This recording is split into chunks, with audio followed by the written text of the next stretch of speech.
Crazy turmoil on the international scene.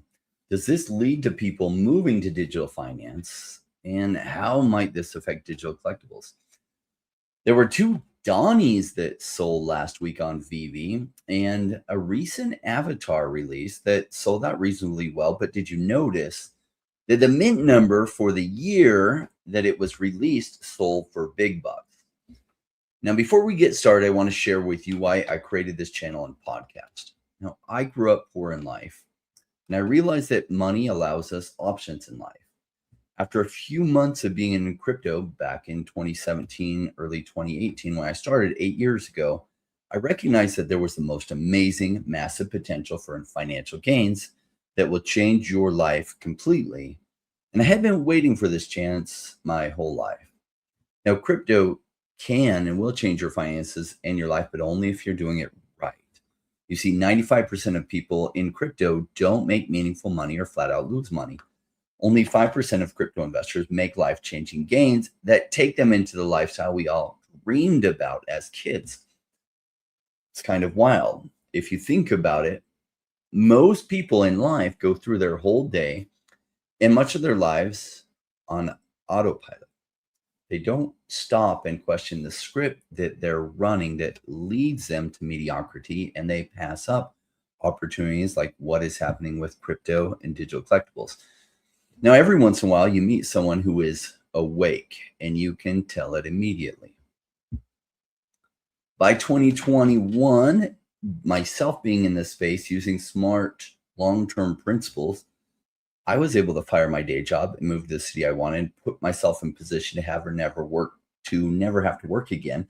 And we're only looking for people that really, they're looking for something similar to that too. Now, today is a special OMI is my homie discussion where we're talking about all things VeVe and OMI. But in general, we're here in the middle of the crypto space. And this is a place for those woke people that are awake to not going through the normal trends. They're looking for something different. Now, here on this channel, we talk about the way the 5% invest in crypto that works. And I sometimes meet those other awake people that really want to do this right. And, you know, some people pick up on things really quick and they reach that point where they notice how fast everything makes sense. They feel it really land and they join the private Patreon that gives them access to the Rainmaker family on our private Discord. And this is where the most valuable private discussions for becoming a savage crypto investor that's inside of us waiting to come out and bringing it out. Now, if you haven't already, make it rain on that like button, strap in for the show. Help me welcome my co-host, Randy, so we could talk about OMI, VeVe, altcoins, and crypto. Everyone say hello to Dashi. Hello, Dashi. What's up, everyone? How y'all doing? Amazing. Everyone out there, let us know how you're doing. We got your comments live here.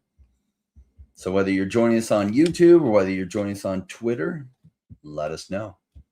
Now, Dr. Stuff may pop in later. It is a little unclear at this point. He's out, you know, doing his 9-to-5 job, and sometimes that has him working some extra hours. Now, we have some fun things to talk about. Why don't we kick it off with the Avatar sale? Wasn't that interesting how much the year mint number sold for? Yeah, so for those that don't know, Avatar is one of the, if not the best animated things that Nickelodeon's ever put out.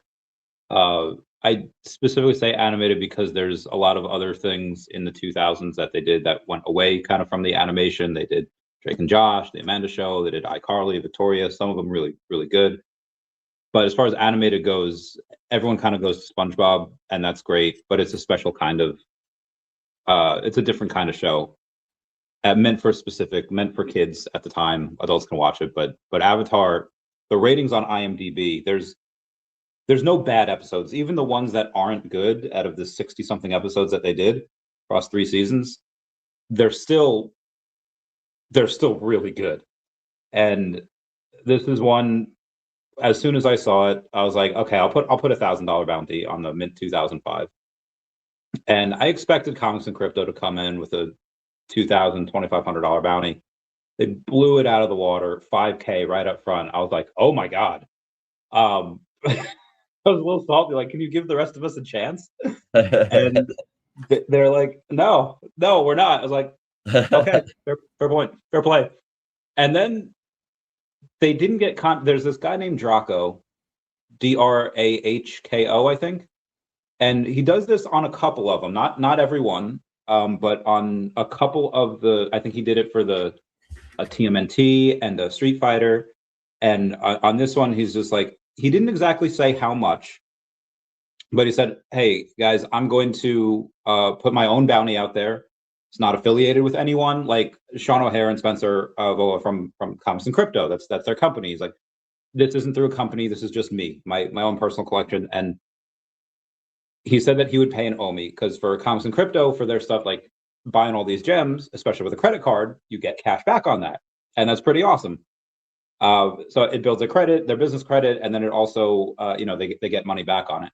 So I understand why they do the gems, but for a lot of people with gems, can't really cash out. You can if you buy collectibles, and then you sell those collectibles again for OMI, but a lot of things on VeVe are just a bit more expensive than they are over on Stacker for OMI. So in order to, even if you get that 5K, let's say you buy 5K worth of stuff, you maybe get 4K out of it, maybe even a little less. But Draco said, like, hey, let me offer this in OMI. He didn't say exactly what it was, what exactly how much it would be, but I imagine it would be comparable. And I don't know exactly how the negotiations went down with it, but long story short, 50 million OMI later, it was bought, it was sold. It turned out to, at the time, be $5,650, which, again, if on the day that it was announced, there wasn't even announced. We saw it on the app when we kind of weren't supposed to.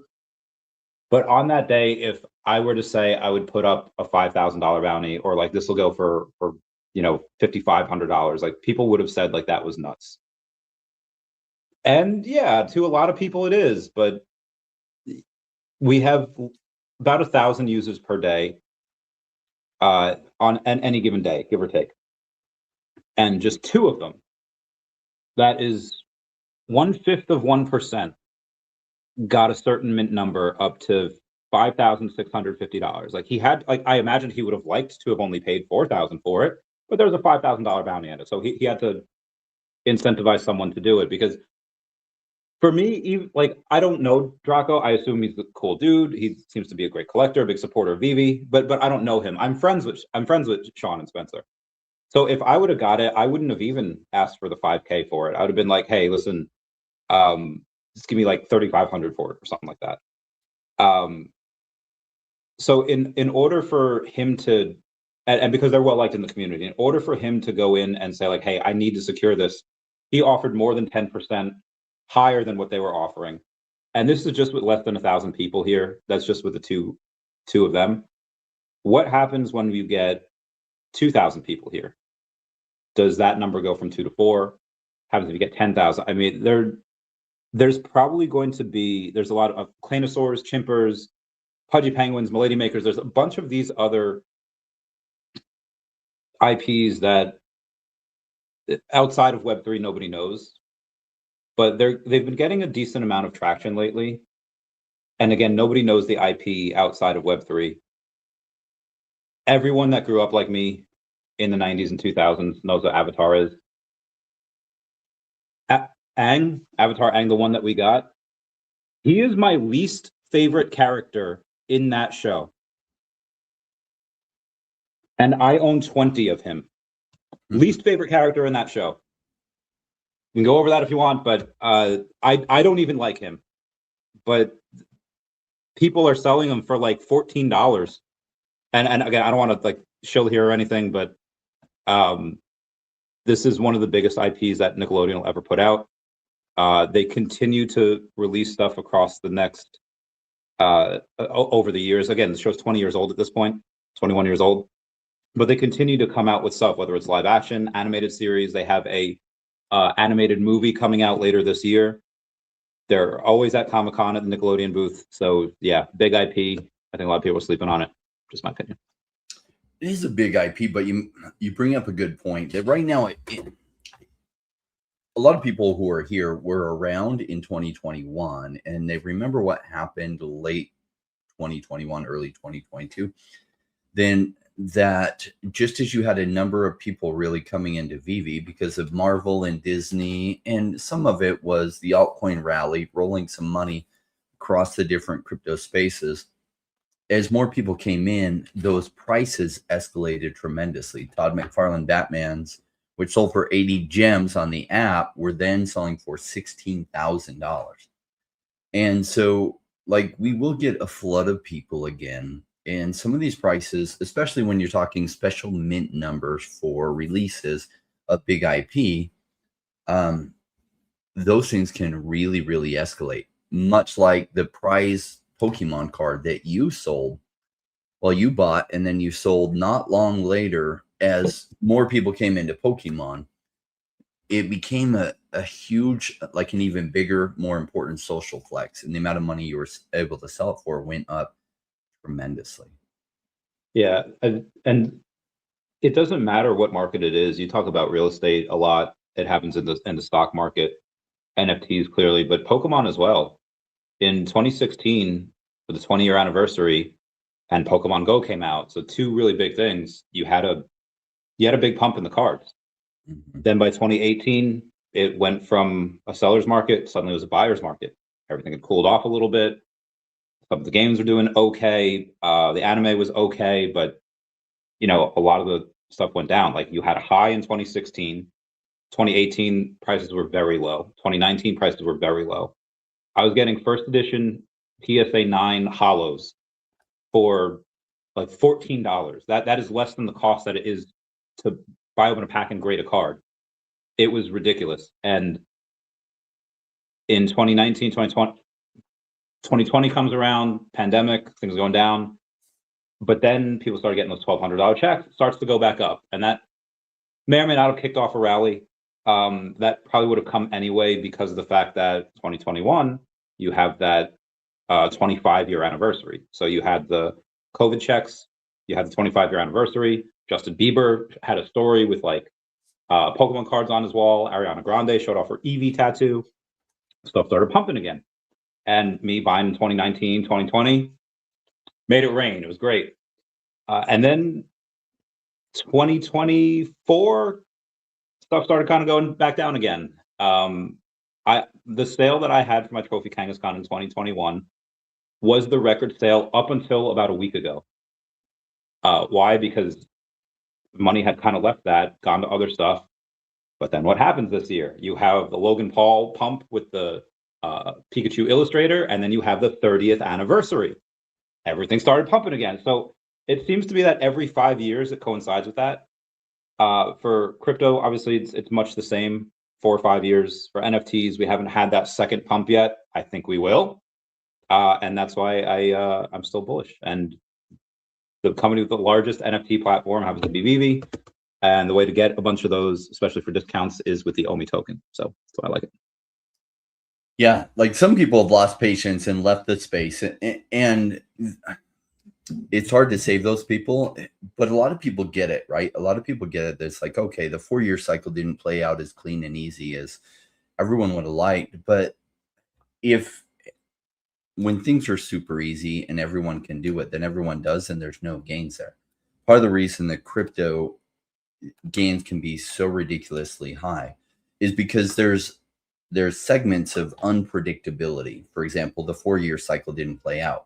So a whole bunch of people have rage quit and sold, driving prices down abnormally low, setting up for a bigger run that comes later. And right now, what's had me really optimistic the last 2 months is that fear and greed index was so low.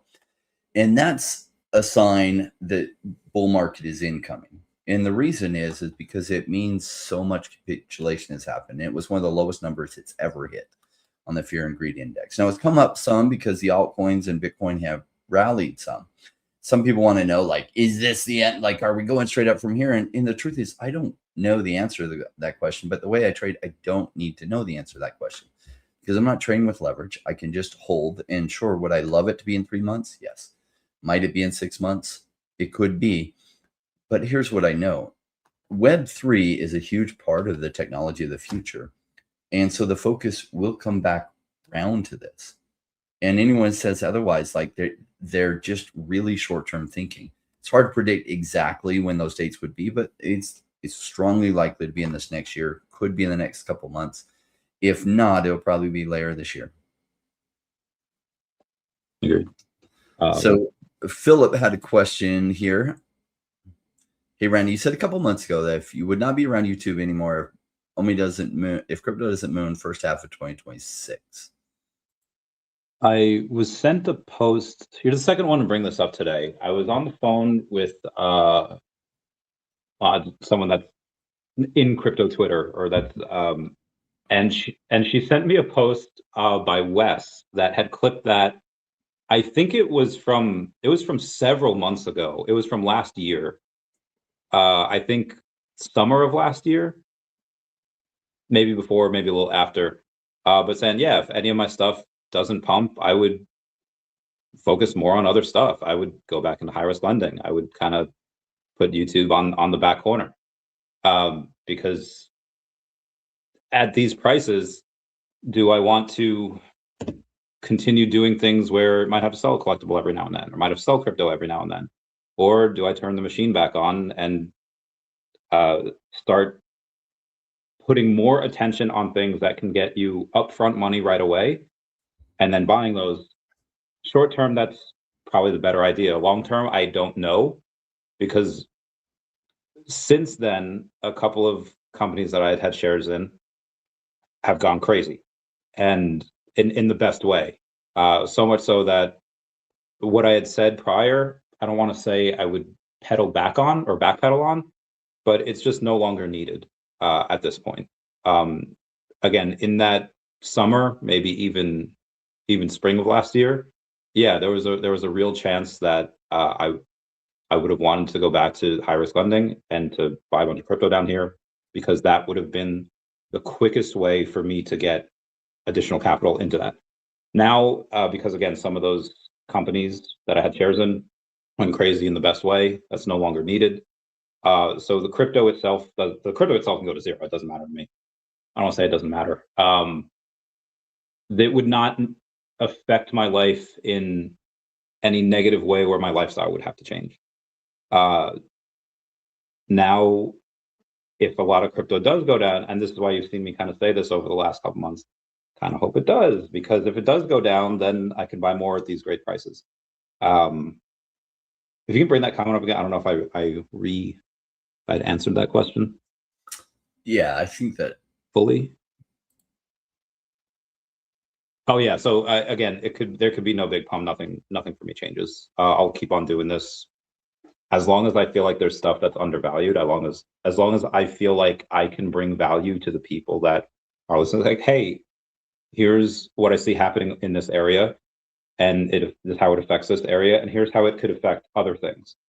I had Violetta Chacon on the other day, it was a couple weeks ago, and she was talking about like what you see as big opportunities for 2026 and beyond, next 18 months. And I was saying, okay, well, everyone's focused on right now kind of war with Iran, kind of like AI.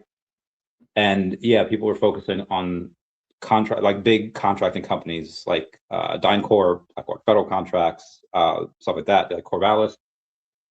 But nobody was talking about what happens after like the Russia-Ukraine war is over, or like what about these telecommunications companies that can go in and rebuild everything? Like there's probably going to be some growth in that sector. There's probably going to be some growth in the a lot of SaaS companies, their revenues make it so that their earnings and their multiples go from like a 30x now to like a 10x. Maybe there would have been a decent value in shorting some of those, or because it'll overcorrect, maybe some go to like 5x earnings or 8x earnings, and you want to buy there. Like, so as long as I can bring value to people and go in and say, hey, here's what I'm seeing, here's a probable trajectory of this company or this sector, I'll still do it, or until people get tired of me, whichever comes first. First Jordan, next Randy. I don't think Randy's going anywhere. I'll be here. It's never a bad idea to like turn on the primary driver engine of a day job to get more to invest in crypto, especially at these prices. Like I wish I had a magic crystal ball and I could have seen that the prices would go to these prices.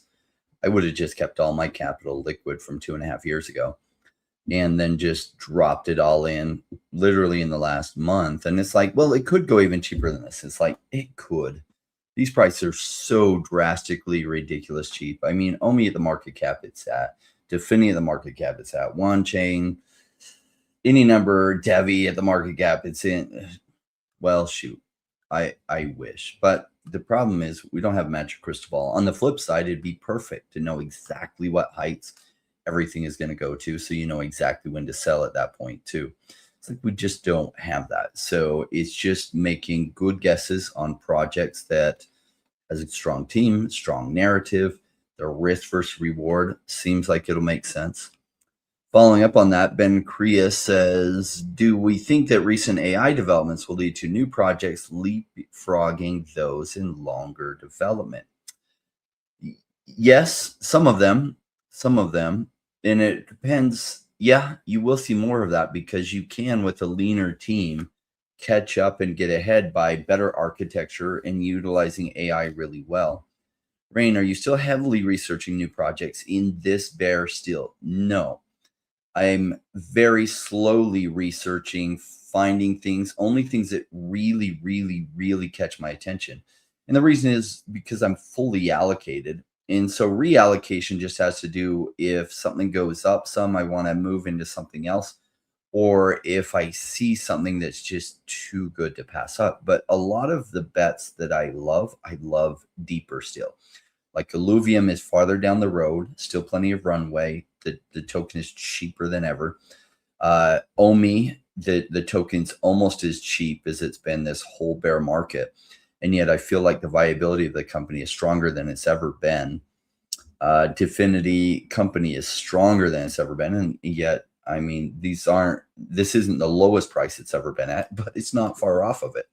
And so some of the ones that I really love have just gotten even more attractive. So if anything, as I get new capital or something, I'm just spreading more capital in these ones that I like. The AI question I really like because you have Orange Cloud that 14 days, about 2 weeks ago, had said they are still committed to doing this reverse merger. Both sides are committed. They just need a little bit more time. And then 2 days ago, an article came out that said they are partnering with let me see what, Intel Sync. Intel Sync is a AI company that they go in, I actually put it in the Telegram chat. One sec. Megacon update. I thought I did. Okay. Intel Sync is a strategic systems integrator that bridges human ethics and AI and intelligence. And David had mentioned a couple of times that they had wanted to work with AI, even as of a few years ago, put AI into collectibles over in the VeVeverse, or maybe build some, especially now. However long it took them to build the VeVe app and rebuild it and constantly keep on doing this, people that were here for years ago remember you couldn't. The old app was like spaghetti code. You could rebuild. You couldn't go for a drop and have the market open for whatever reason. It was coded in a way that if they had a drop going on, you couldn't buy or sell anything in the market. It was wild. But now with Claude and everything and everyone, things are going to get, they're already super easy. And even now, there was a story that came out a couple days ago where this guy from Australia who has no medical background at all has this dog, big tumor. Doctors gave her, like 6 months-ish to live. And he pays $3,000 to get the tumor's DNA sequence. He puts the data into ChatGPT and then puts that into AlphaFold, or AlphaFold 3 is a new update for it, and basically creates an mRNA vaccine for that dog's specific tumor.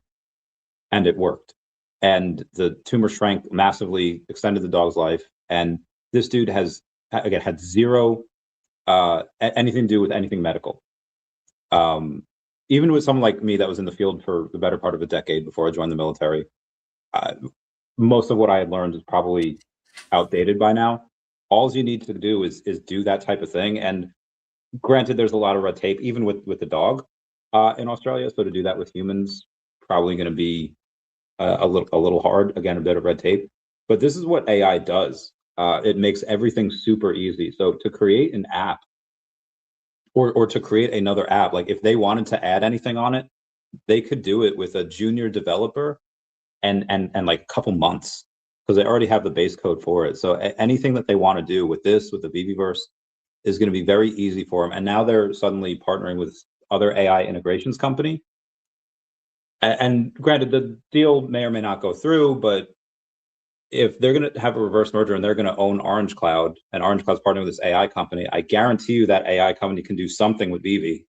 And I'm sure that's where the connection came from. Now, I could be wrong with this.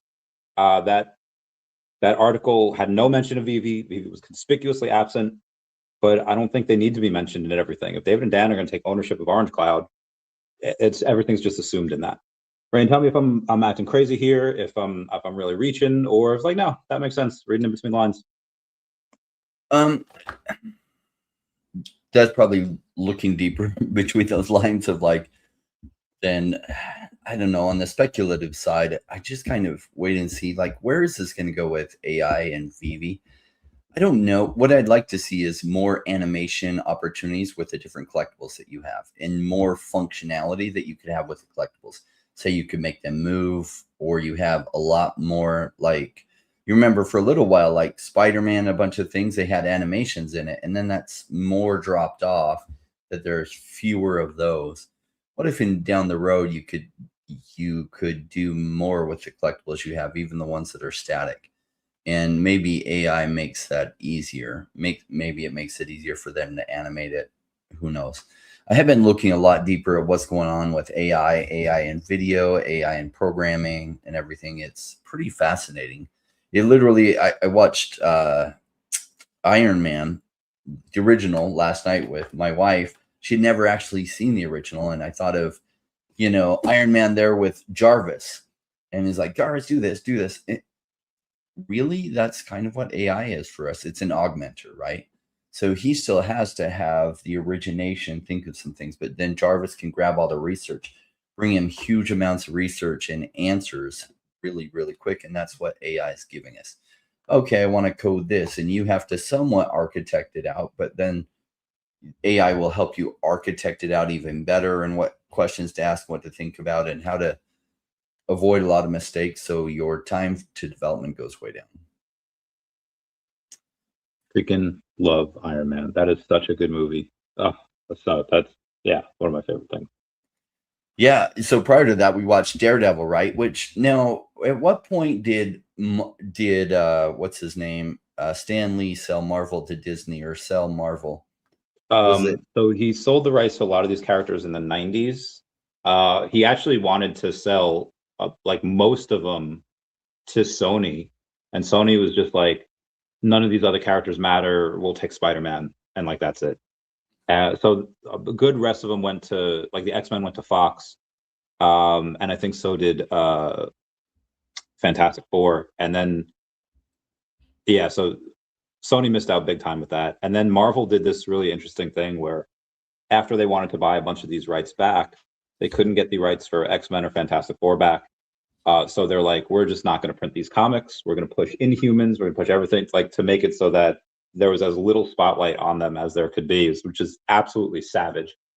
But yeah, he sold a bunch of them in the 90s, and then they're all under the Disney banner now, with the exception of Spider-Man. Although the movie rights to Spider-Man, Marvel still owns most everything. Like, a lot of the merchandise from the movies, a decent amount goes to Disney. It's just they only have the movie rights, and they have to keep making a movie every few years in order for them to continue that. So that's why you had a couple of the movies. So they have to keep making Spider-Man movies, otherwise their rights run out. Yeah, that's why they had that with X. So that's why there was like so many Wolverine and X-Men movies, like in the 2000s and 2010s, because they had to keep making them. Makes sense. All right. I know you're both holding mass bags of OMI. Have you thought about diversifying and keeping 100 million OMI on Stacker and reallocating the other 100 million into Orange Cloud stocks? No. If OMI goes crazy, yes. But stocks generally, so I like the volatility of crypto. Now, right now, it's experienced volatility to the downside massively, which is not a sell price for me. And so it means I'm going to be patient, because how is Orange Cloud stock going to do? Well, maybe it does well in like the coming months and stuff, but if it does well in the coming months, wouldn't that mean that probably OMI's, like altcoins, are also coming into effect and digital collectibles are coming into effect in that environment? OMI's going to do extremely well. So I'd rather just hold the OMI.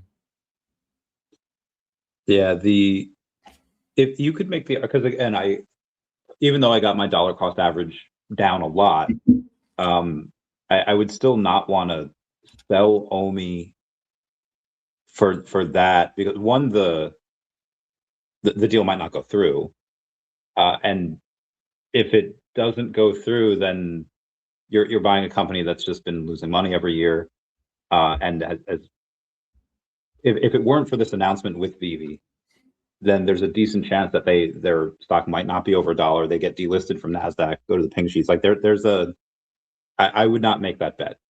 And even if the deal does go through, you are buying this at $1.05, I think, right now. That's what it closed at today. I don't know what it happened at the aftermarket hours, but we don't know what they're going to value VeVe at. We don't know how they're going to do it. Like, if you buy it at here, how are you going to get diluted?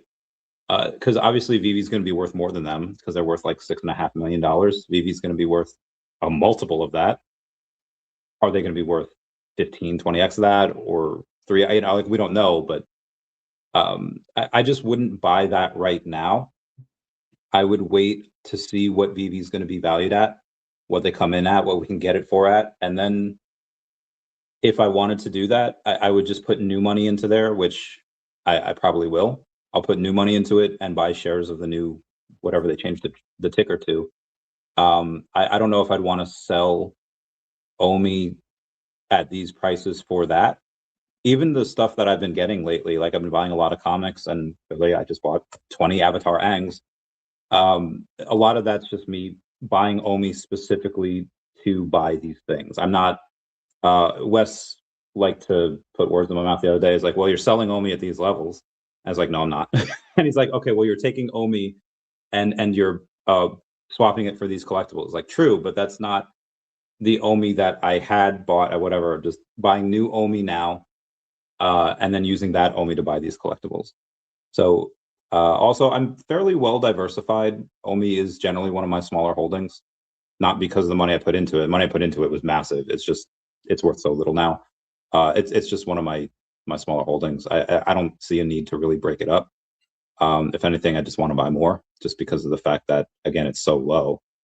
That will obviously change, though. I don't know if I want it to be, let's say if it becomes 50% of my portfolio again, that's a lot, and I might trim at that point, depending on, I don't know.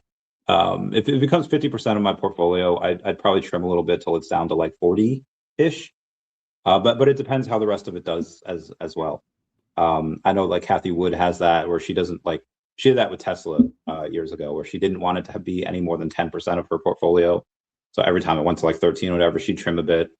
And then and it happened to work out there, she would actually sell the highs, and then when it dipped low, oh, hey, now it's only at 8 or 9%, and she would buy it back, and she'd play that game, and it was pretty good. I'm not saying I would do that and become a trader, but yeah, there's no need for me to want to take the OMI that I have now, sell it for something that, again, the revenues aren't there. That Orange Cloud has a bit of capital, and maybe there's potential for growth with VeVe, but just to buy Orange Cloud by itself at this point, I would not do that. I'm not saying what y'all should do. That's just what I'm doing.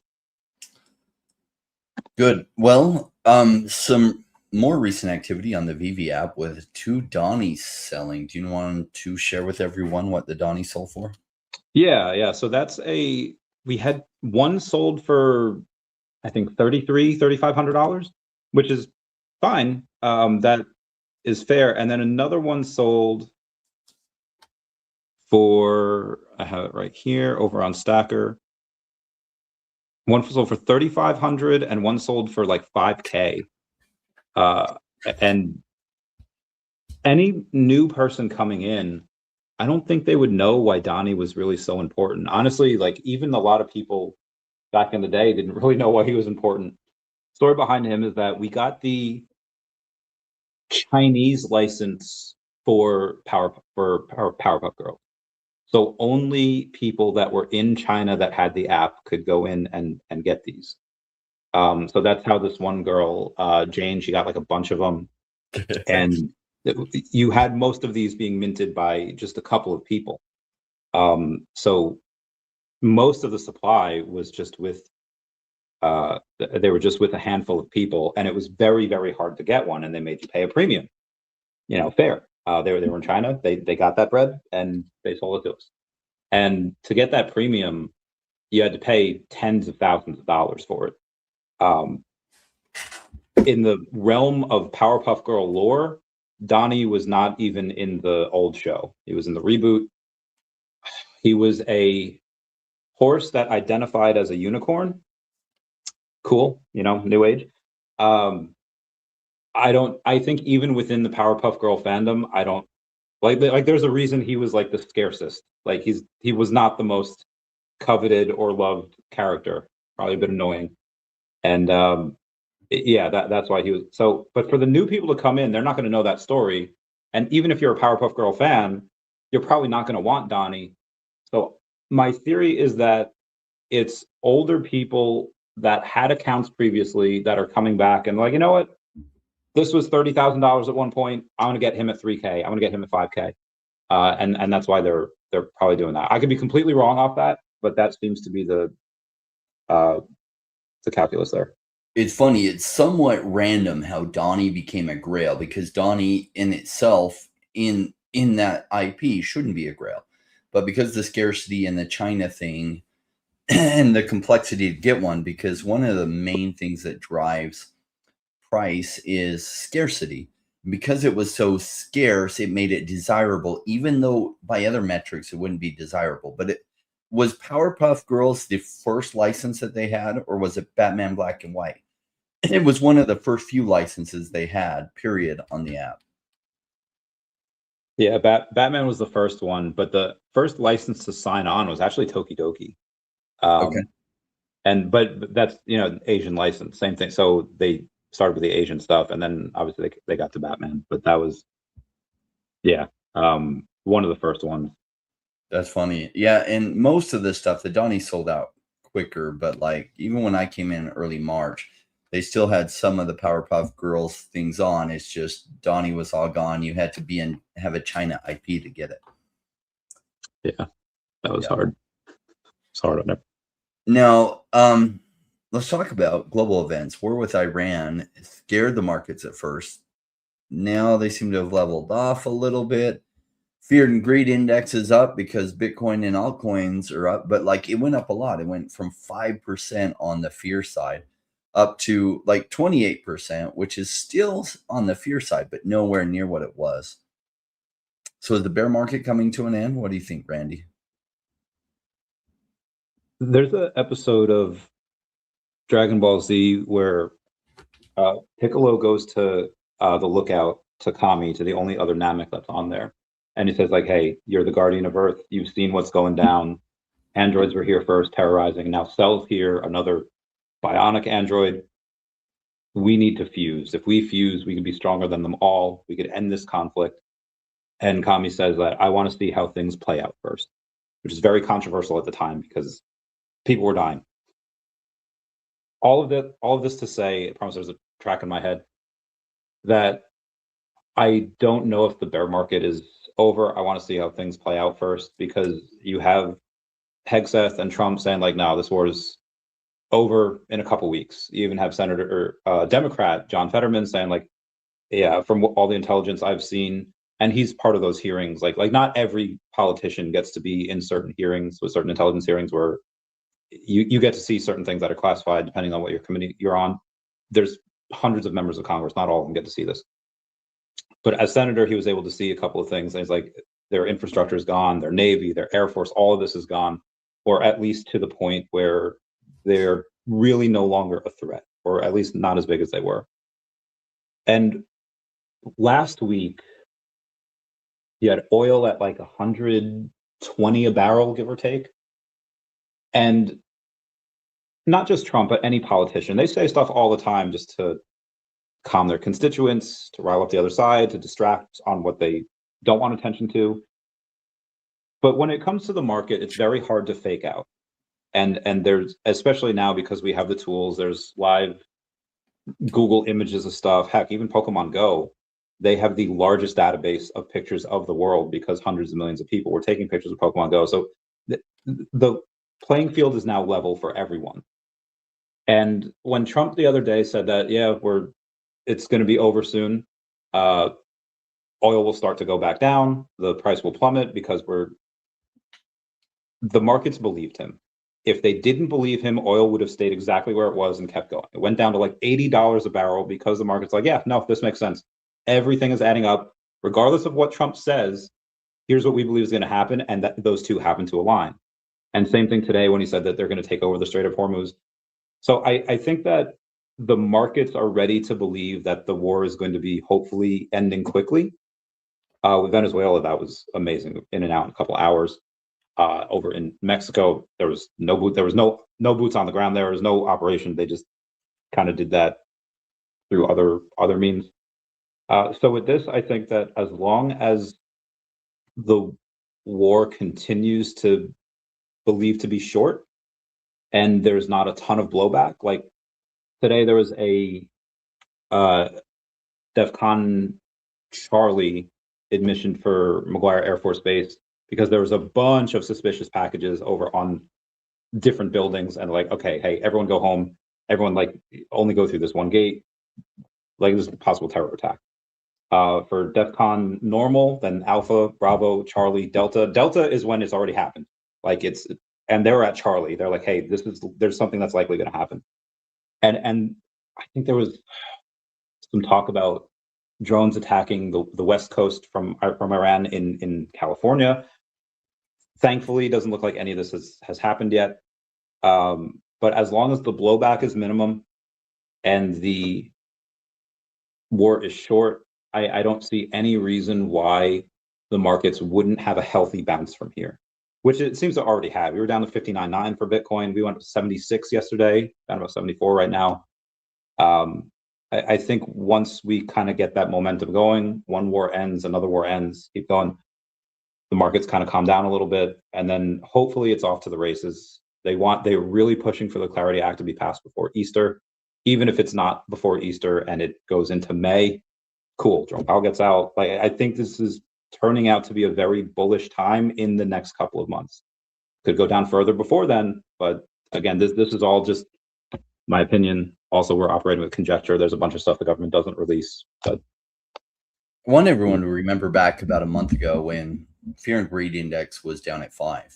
And you remember all the predictions that Bitcoin was going to go down to like 40,000 and stuff. And it's like, that's what every bottom feels like. Now, we don't know, like, is this the temporary low? Because it's clearly not the bear market low for Bitcoin. But Bitcoin does set a trend for how many people are paying attention to crypto. And probably for the altcoins to have a rally, we'll probably have an increase in price of Bitcoin first. So it's a good indicator, like the canary in the coal mine, to watch. Now, the impact of the halving is already played out with Bitcoin, or at least most of the impact. But there's something that definitely impacts altcoins and to some extent impacts Bitcoin's price, and that is global money supply. Now, global money supply really goes crazy as interest rates come down. But it is really hard for the U.S. to massively lower interest rates if oil prices go high, because that drives up inflation across the board, because every product costs more to ship. All produce, everything costs more to ship. So the price of everything goes high. So it's like, this is like a chink in like things coming up, like crypto going crazy in the next 3 months. Like, I would love to see crypto go crazy in the next 3 months, but I don't know if things are aligning well for that. They aren't lining up super well for that to happen. So could we hit an even lower low than recently? We could, but I do know in altcoins, like, I love how low prices are. Bitcoin, if I were buying like Bitcoin, sure, it's a great price, and it's been a great price to load up, even though it might go lower. It is a generally attractive price. Altcoins, they're at extremely attractive prices. Is it going to go up in the next 3 months? I'd love to see that. But in the next 9 months, the odds are really strong for it because Jerome Powell gets replaced probably in May. Maybe he even fights it and he goes to the court and he goes to that one guy, Judge Boasberg or whatever, that votes against Trump in every single way he can, even ordering him to bring planes back with, people that they're extraditing from the U.S. or sending out because they're criminals. This guy that thinks he's president, Boasberg. Who knows? You can't fire Jerome Powell. He just ruled like they were investigating Jerome Powell for where did this extra $1 billion go? And Judge Boasberg's like, you can't look at that. No, you can't impanel a grand jury because Trump said mean things about him. It's like these guys are weird. Now, I'm not hopeful on the Clarity Act getting passed in the next 2 months because I don't think banks are coming to the table with enough. And I think crypto has enough clarity from the act that passed last year. What was that? Genius. The Genius Act. And then the SEC has just declared a bunch of things are commodities like Cardano and Polkadot and a whole bunch of things. And so I think the SEC should just come in and create clarity. If these banks aren't going to come to the table, don't give up a whole bunch of things just to force a Clarity Act to happen when make the banks come to it, because the truth is the Genius Act is actually pretty good for crypto, and just continue operating under that and make them come to the table. Like, I don't think in the crypto space, we need to chase that. I agree with Charles Hoskinson that said no deal is way better than the bad deal the banks are trying to force down everyone's throat because we're feeling impatient. Don't do it. Just let the SEC, and I think that's Trump's idea too. That's why he's using the SEC and the CFTC to provide a bunch of clarity so markets have some regulatory certainty so that the banks are forced to come to the table, so they can't just like hold up the timeline because everyone else is anxious to push something through. Now you give yourself lots of patience. You're already paying yields on stable coins, and so the banks are the ones looking like the bad guys, and they are forced to then come to the table and have some meaningful concessions that are bad for them but good for everyone else. I mean, this just reminds me in the horse and buggy days when you had the leather makers and the horse and buggy makers, and they made it super hard in New York for automakers to manufacture autos there because these horseless carriages are so dangerous for people. People get run over by them. And people are getting run over by horses left and right. They were just scaring people. But what they're really saying is we employ a lot of people. We have a lot of politicians on our payroll, and you need to keep us in business by protecting us with regulations that give us monopolistic powers. And that's what the banks are saying. And in some ways, and F you to the banks. Sorry. No. Oh, darn it. You might have to compete with stablecoin yields for people to keep deposits in your bank. Cry me a river, because then that just gives access to regular people to make more on their savings. Great. They have to be competitive. Okay. A long time ago, there wasn't the technology for something to be able to be competitive with banks, but that's not the case anymore. And so I want the free market to decide what people are going to choose, and that banks have to, have the playing field leveled on them. And of course, they're not going to like it. They are slowly coming around to it. Like the SEC and the CFTC mentioned today, they issued guidance that it provides a token taxonomy confirming most crypto assets, whether digital commodities, collectibles, tools, or stablecoins, are not securities. And specifically, I have it here, for digital collectibles, not securities, crypto assets that are designed to be collected and or used and may represent or convey rights to artwork, music, videos, trading cards, in-game items, or digital representations or references to internet memes, characters, current events, or trends, among other things. Again, not securities. So I see this as an absolute win. I can quote Hulk from Endgame. Yeah. Yeah. So the Clarity Act, especially Trump's put a lot of pressure on the, Save America Act or the SAVE Act, depending on which version of it. Yeah. He's really concerned about cheating in the elections. And of course, if I ask the press, did any cheating happen in the 2020 election or 2024 election? They're like, no, they were the cleanest, most fair elections ever in history, and we don't need to worry about cheating at all. But there's some that crazy does worry people me about that also puts clarity on the back burner as the focus on this. And the Senate, I don't know why. It seems like Republicans, Democrats, voters both agree they don't want illegal aliens voting in the elections. No other country allows illegal aliens to vote in their elections. And it's weird that, like, not only some Democrats, but some Republicans are like, I don't know if I want to pass that rule. So that's putting the crypto bill on the back burner because of that. And Trump said he doesn't want anything else to pass until the SAVE Act passes. And it's like, oh, not just on the back burner, it's on a complete it's off the back burner. It's off a burner altogether. And it's like, well, shoot. I mean, the upside of that is, like, banks weren't really coming to the table with meaningful negotiations anyway. Their strategy was, give us everything we want, and then we'll let you give us the bill. Like, F you. When I did negotiations for 7 years with a company, if somebody was like that, I just walked away from the table. It's like, cool. Keep your ball. Nobody wants to play ball with you. And I think that's what crypto needs to do. Hey, Trump would love to work something out with them. They're not dealing in good faith here. They're not willing to make reasonable things. They want to keep their monopolistic behavior going. Can you blame them? No. But can we agree to that? No, we can't agree to it. So we're going to help primary the heck out of everyone who's supporting those banks. That's what I hope the crypto lobby does. Yeah. Hell yeah. So, Elizabeth Warren, I think she re-won her position last time. So she's not up again for like 4 more years. Ugh. But there's probably some other ones. Yeah.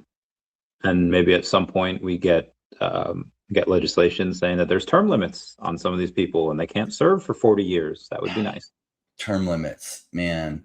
See, that's another, like, 90% of the voters want it, whether, like, my extreme leftist friends and my extreme conservative friends, like, they all want term limits. The only ones who don't want term limits are the ones sitting in Washington who actually have to vote term limits into place. But I do have a solution. I know how to get term limits passed. Yeah. I have an idea on how they could do it.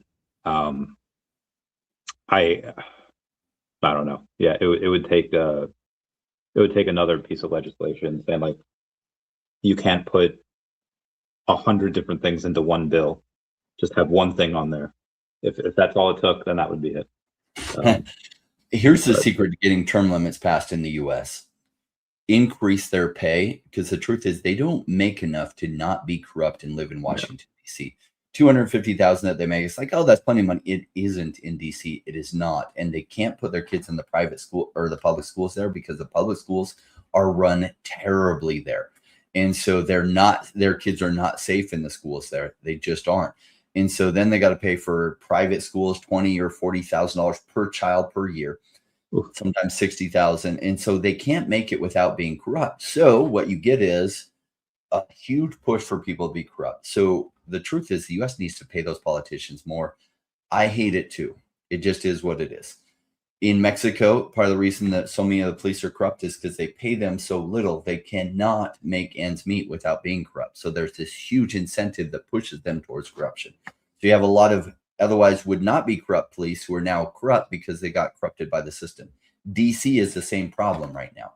So put in there, multiply what they're making, times it by 4 or 5 if they also pass it with term limits. And bam, they would all vote for term limits.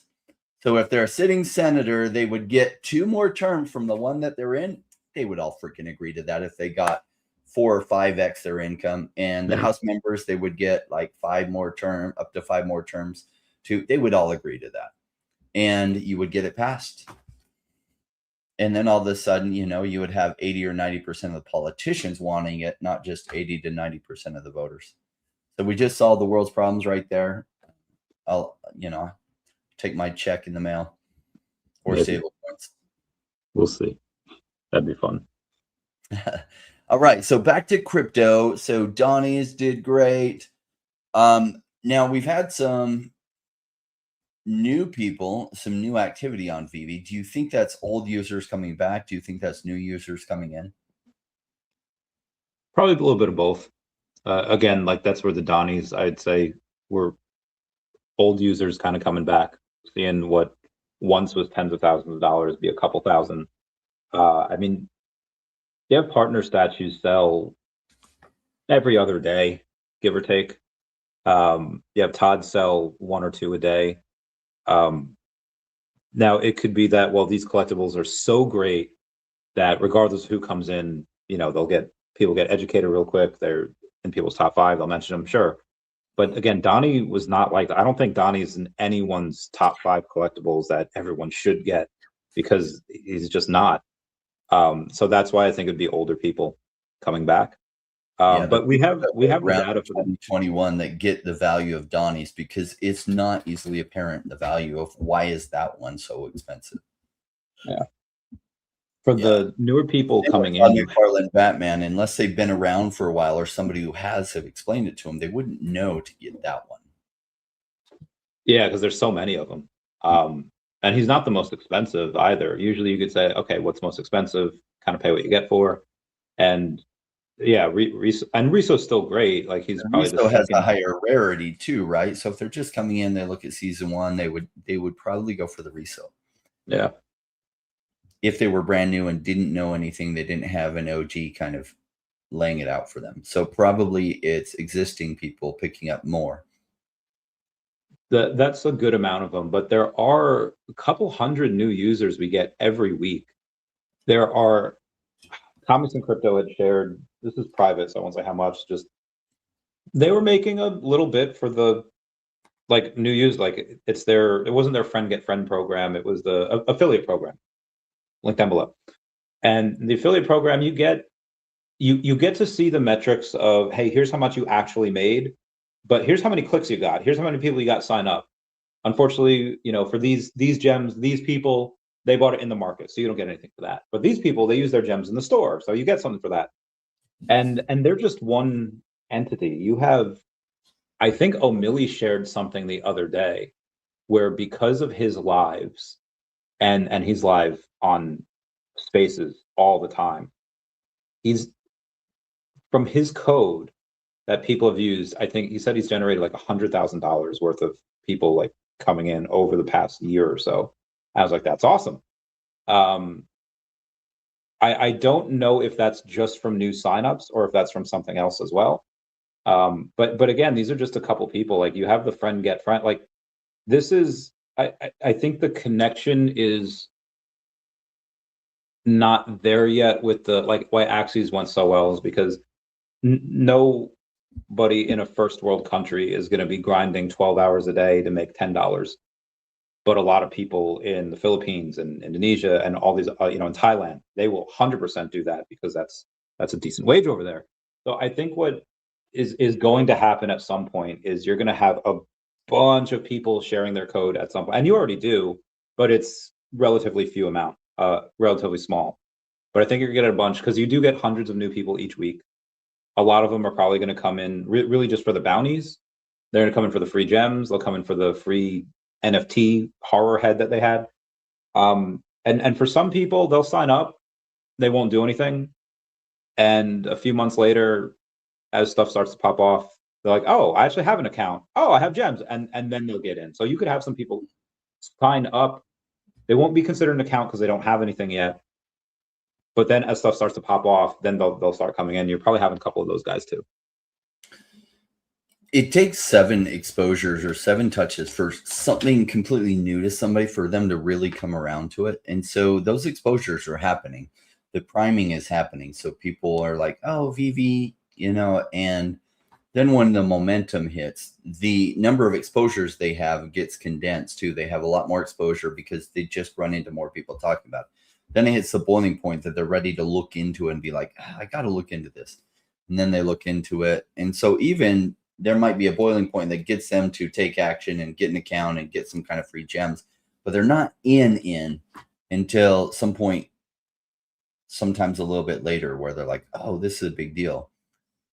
Yeah. I was thinking Doctor of Stuff, I talked to him about VeVe a number of times before he was like, okay, I get it. And really what drove it is I showed him what had happened with NBA Top Shots. And I was like, I don't get why these kind of multiples wouldn't happen with the first Batman on the blockchain. And look how good their models are. Like their augmented reality models are incredible. Like I really think this company is going to do well, and that these Batmans are a really big deal, and this app is going to be a big deal. And they didn't have Marvel back then. They didn't have Disney. Those were just augmenting factors, but they did have one of the biggest licenses in the world, Batman. And it was the first Batman on the blockchain. And that was a really big deal back in March of 2021. And some people couldn't see it. But from that point, it went up 200x between then and the following January. So they went to about $16,000 or 16,000 gems. All right. Michael Saylor, back to crypto news itself, is back in the black. I bet he's feeling a little bit of sigh of relief. I know he never seems to sweat, but during the bear market, Bitcoin's bear market, where Bitcoin was going down, went down to 14,000, I was getting a little bit concerned that Mr. Michael might get liquidated. So he's in the black now, but he's not near as far down as he was when Bitcoin was at 14,000. He since has bought a lot of Bitcoin on the way up, so his dollar cost average is much higher than it was way back then. But with Bitcoin being at what, 75K-ish area, he's much more in the black then. Well, he's in the black again and probably feeling, I guess it's 72K, 70, almost 74K right now. Yeah, he at one point he was down, I think, like $8 billion when it was at like 59.9. But now again, he's back here, he's good. And I think it was once he started getting close to that line, all right, only down $1 billion, only down $500 million, whatever. He raised, I think, another 1.5 billion, bought some more at 70K. Now he's well in the black. I don't know if he's up like $1 billion or whatever. We figure it out. He's got over 700,000 Bitcoin though, which is bananas. And yeah, he's got a Bitcoin treasury, and there's a bunch of people that have that. There's, I think, at least 20 different, I don't know how many different companies it is that has 1,000 Bitcoin or more. And I know 1,000 doesn't seem like much when compared to Michael Saylor that has such an insane amount. But there's maybe 30 different countries that have companies that have US companies have a large amount, not including Satoshi's wallet, not including the wallets that are haven't been active in 10 plus years. And it made me think of, are people going to start doing this? I mean, they already have, like Tom Lee's with BitMine, with Ethereum. There's probably going to be this with Solana, Dogecoin. Like they'll have all these treasuries. And if VeVe gets this reverse merger to go through, and they have 15 billion on their balance sheet. That's what's in the business development wallet. Do they go and take some of their profits to buy more? They're clearly profitable when they have OMI to gem, that 7% of that burns. So VeVe's saying like, hey, we're going to take 7% that would go to our bottom line, and we're just gonna burn it from that OMI. So from some of their profits, should they maybe go in and, instead of burning, have buy pressure on the token, especially at these prices, buy OMI, and then they look like geniuses in the next quarterly update or 2 quarterly updates from now, when suddenly that does a 5x or 10x or 100x. Yeah, that'd be nice if they did start buying OMI. I don't know what the regulations are going to be. Like, they're not declared a commodity yet. And I don't know what hurdles companies have to go through for stock buybacks. When they're doing stock buybacks, they're definitely deemed a security.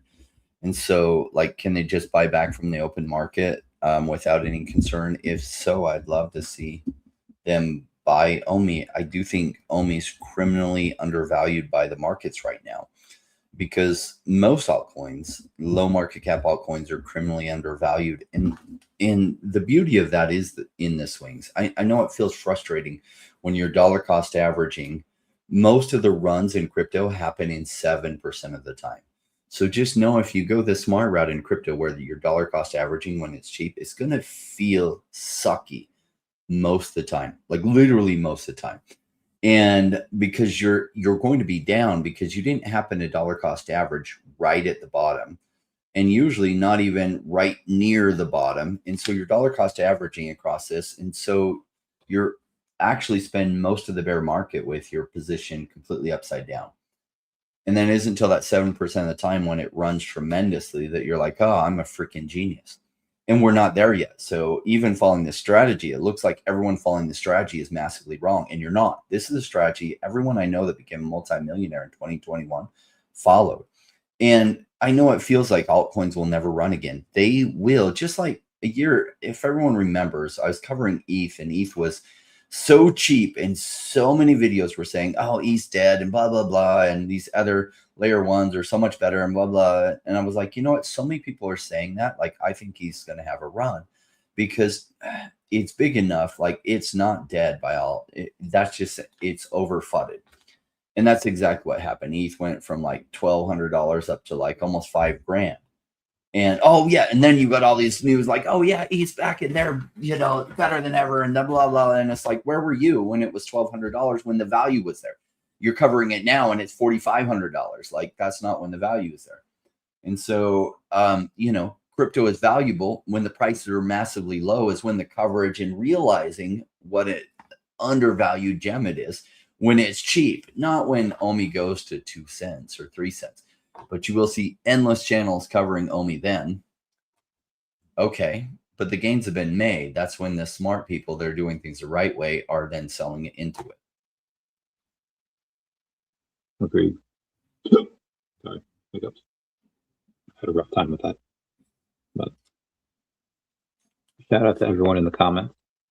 Yeah, Turtle Peter said he's been here since early 2022 holding OMI, but he hasn't been paying attention for a while. What is going on with the merger? VeVe and ORKT, that's the ticker for it on NASDAQ. Orange Cloud had announced a merger back in February. They said that it would be a reverse merger where Orange Cloud would technically take over ownership of VeVe, but then David and Dan would own Orange Cloud. So it's like having an Orange Cloud sandwich. David and Dan still own VeVe, but through Orange Cloud. Basically, David and Dan acquire a company called Orange Cloud, and that just owns VeVe. So nothing really changes as far as ownership of the VeVe company. It just changes the ownership of Orange Cloud. And if that goes through, they have, I think, a couple $1 million on their balance sheet. Orange Cloud does. So they get access to that. And okay, what do? Well, once you're on NASDAQ, you can raise money a lot easier. You can use those funds. We get to see what we get a peek behind. We don't just get a peek behind the curtain. We get to look up their whole skirt. What's going on up there? Gynecologists of this stuff. We get to see all of their secrets, what they're selling stuff for at, what their margins are, what their how much run rate they have, all these contracts. Like, what does the market value them at? So I'm very bullish about it because, one, we get to see what's behind our favorite company, and we get to buy ownership in the company, which until previously you couldn't do unless you talked to someone and you wanted to buy theirs via OTC, which, be advised, if you wanted to do that, David has veto power on that. He could approve it or not approve it. So good luck with that. But yeah, now if it goes through, we could buy, we could buy ownership of VeVe. And then, you know, speculation runs wild with that. What David and Dan are very creative. What can they do with that? How can they incentivize people to buy shares of that? How could they incentivize people to buy OMI? Like, I'm just very curious to see what, like, this is not something that you do all willy-nilly. This is something that you think about for a long time, go through all of the scenarios. How does it work? How can we make it work? And what are the unintended consequences of us doing this? And not all of those have to be bad. Unintended consequences can be very good. So we'll see. Awesome. What else do you want to talk about this episode? Also, if you're in the audience, you got a question you're dying to ask, let us hear it. Yeah. I don't know if you saw on Instagram the other day, David had posted something from, it was the Unforgettable Awards, where an account called Gold House was there, and something called Tubby Nugget. Long story short, VeVe was a sponsor. It was some Asian award ceremony, and in the background you see VeVe as like a sponsor of the event. I was like, oh, this is interesting. Why are they doing that? I don't know, but I Googled Tubby Nugget. I could just Google it again. And surprisingly, nothing dirty comes up.